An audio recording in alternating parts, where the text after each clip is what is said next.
meus amigos do canal Palio G304, tudo bem com vocês? Eu me chamo Leone Silva e tô aqui com muita saudade para te entregar mais um vídeo. Bora!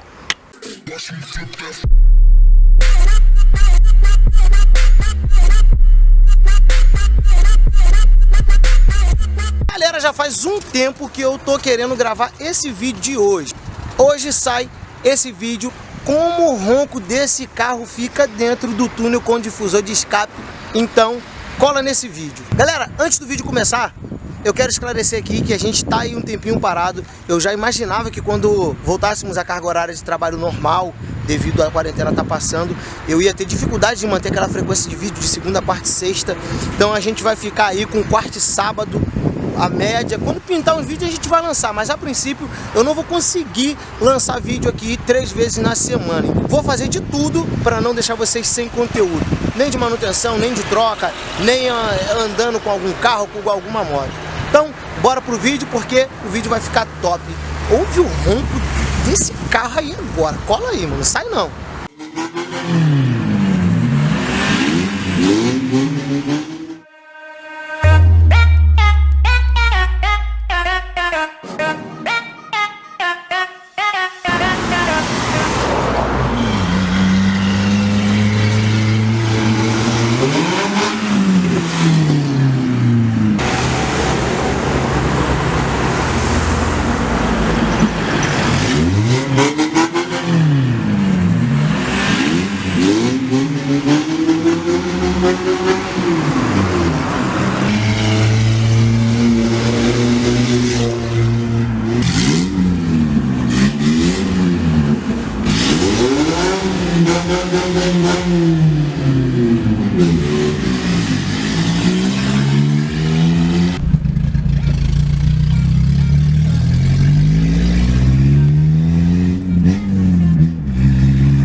Tenho uma coisa a reclamar do difusor de escape da marca que eu comprei, que foi Connect Parts. Teve reclamações de que ele não fica 100% vedado quando está fechado, mas mesmo assim eu comprei, fui teimoso. Era o que estava mais barato também.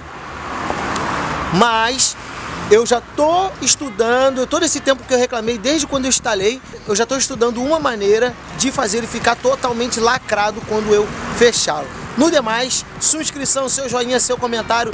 Passamos dos 400, indo para casa dos 430. Nós vamos chegar nos 500, nós vamos chegar nos 1000 e muito mais com a ajuda de todos vocês que gostam de carro. Valeu? Até a próxima!